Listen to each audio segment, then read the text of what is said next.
Exactly 1 month ago, I made a crazy decision that I would buy a $16,000 booster pack of Logan Paul. It was a first edition base set booster which could contain a $300 and something thousand Charizard inside. Basically, Logan opened up this booster pack on his live stream, and safe to say, it didn't go quite to plan. We got a regular rare Electabuzz, but it was all good in the hood. Logan sent the cards to me, I had a look at them, I unboxed them all, and I thought, you know what? We need to go one step further. We need to grade these cards professionally, look over them, and see if Logan's damaged the cards or if they actually are minty fresh. I sent them into a company called CGC, who meticulously looked over every single card. They gave it a grade rating out of 10, 10 being the best, 1 being the dog turd that's in your backyard, and today we're going to find out how these cards hold up and if Logan's ruined them or kept them in good value. Let's get into it. Guys, they have been returned, none other than 11 Pokemon First Edition Shadowless base set Pokemon cards. Oh man, I am so nervous right now, not only because we're dealing with the cream of the crop, the First Edition Shadowless base set era, like the first of the first,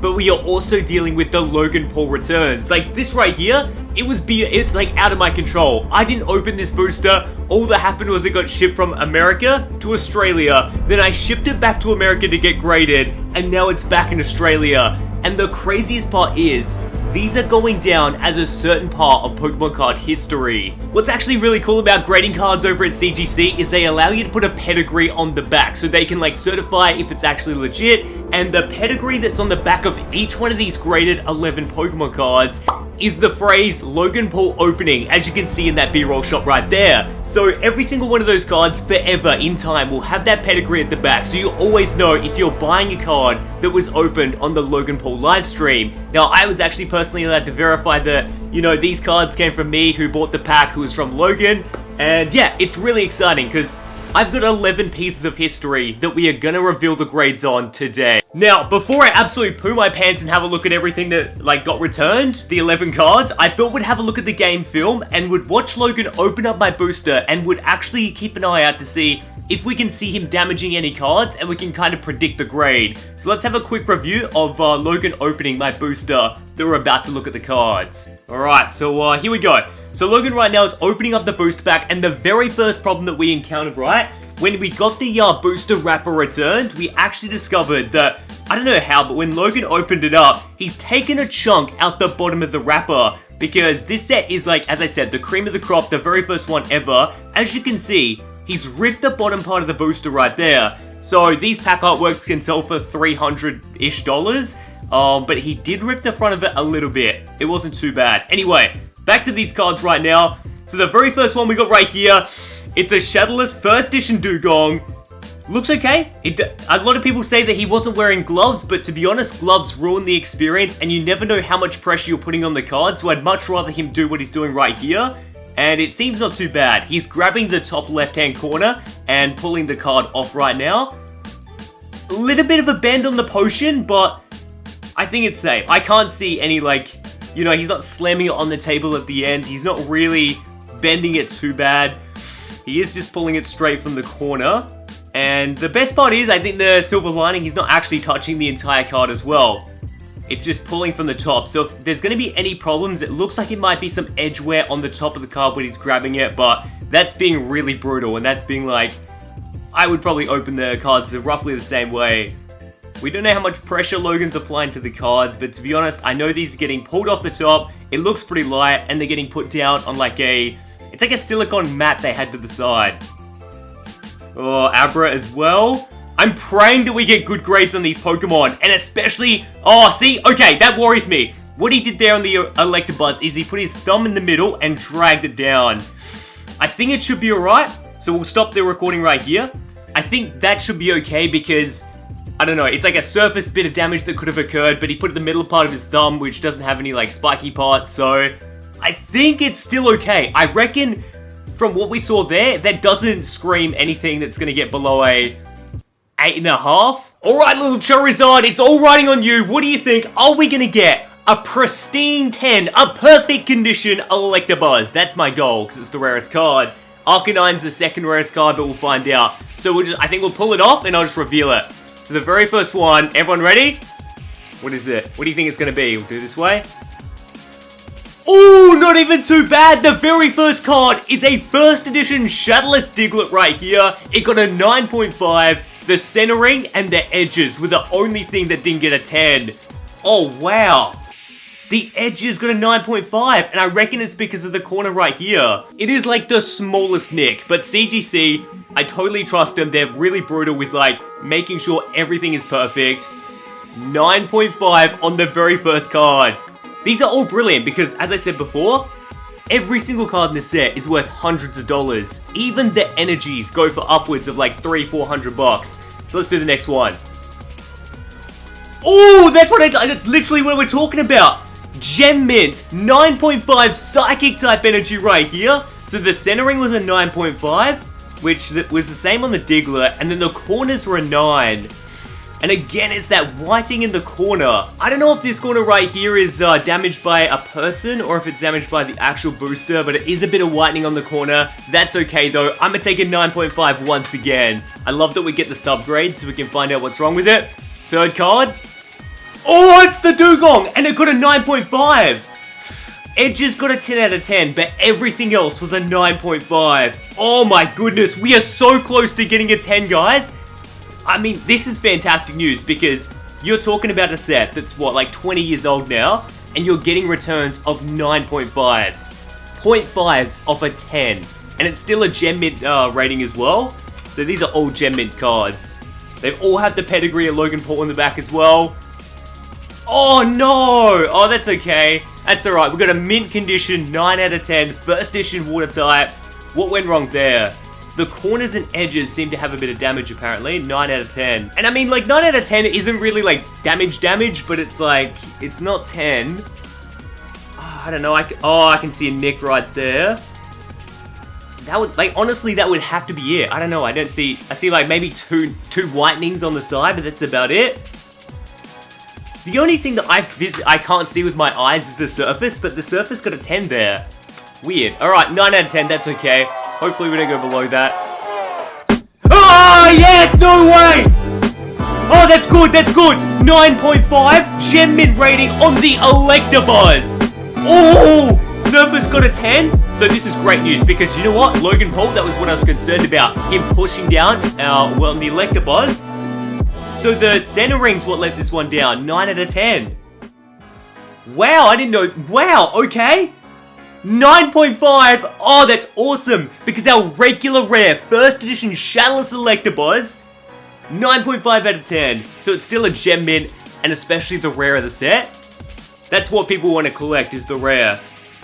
Oh, sick. Okay, I'm so hyped about that.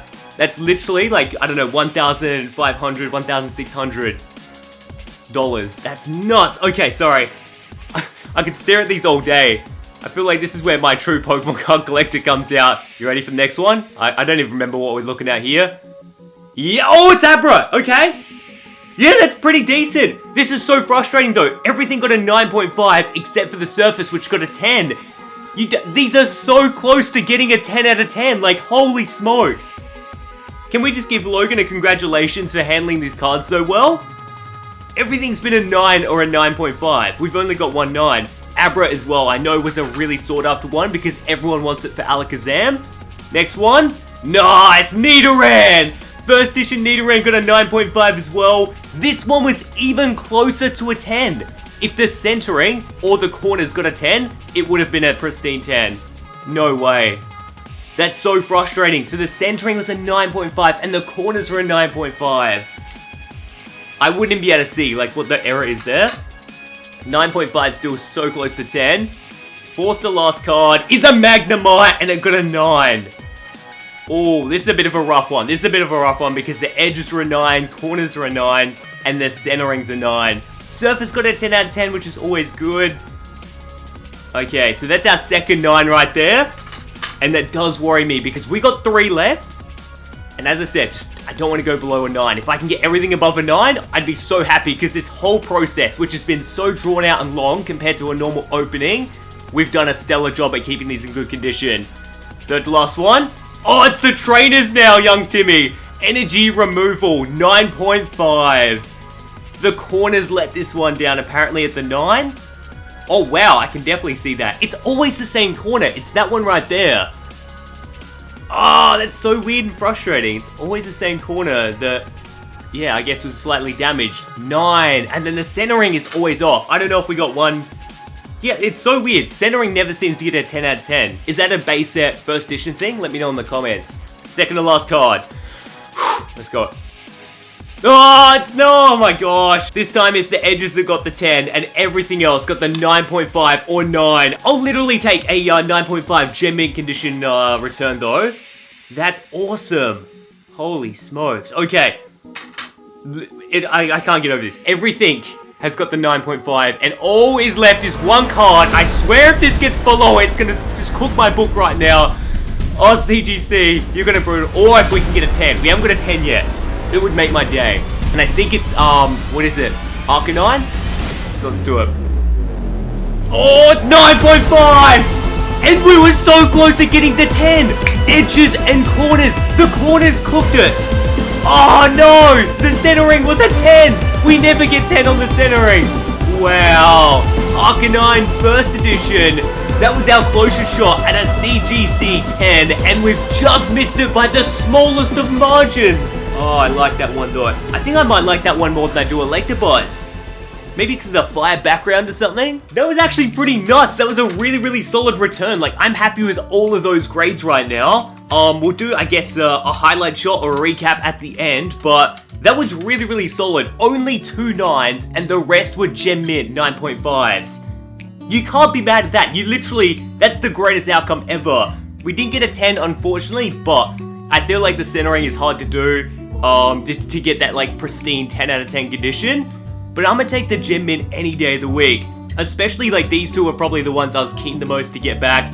The Arcanine and the Electabuzz. To get 9.5s is awesome. And I think just before we do a quick montage on the recap for the end of the video, a lot of people wanting my final thoughts on the Logan Paul saga and how he's not uploading anymore, if he's dipped out of Pokemon.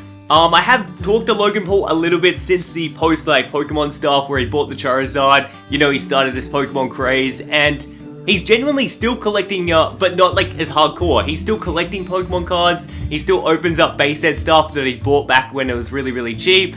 But, I don't know, as far as content, I think he's going through a bit of a rough time personally.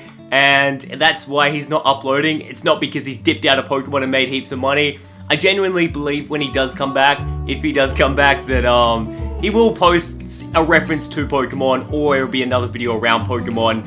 But he's definitely not out, and he's definitely, I don't know, he definitely didn't get in there to make money. I do believe his intentions were good, and I think what he did for the community was really good. No matter how you look at it, it definitely brought everyone together, gave us something to talk about, and just brought a lot more excitement to the hobby towards the end of what was like a pretty average year. So I think that was really, really good. I've seen so many people get into the hobby I never thought I'd see get into the hobby. And I'm always for that. I think no matter what, at the end of the day, if something related to Pokemon cards goes viral enough to bring more people that weren't into Pokemon cards into the hobby, that's what it's all about. So let me know in the comments though. Really keen to hear your thoughts on those returns. Yeah, let me know. I'm gonna like read a bunch. I'll reply to a few of you guys. I'm pretty happy with that. I'm stoked. I don't care that we can get a 10, but I'm really happy we didn't go below the 9. I think that's super good, especially because that transaction was so like America, Australia, America, Australia. We did good. Leave a comment, have a fantastic day, subscribe to the channel, demolish the like buttons, Pokemon related stuff every single day on the channel. But anyway, keep on gaming guys. Let's do a montage.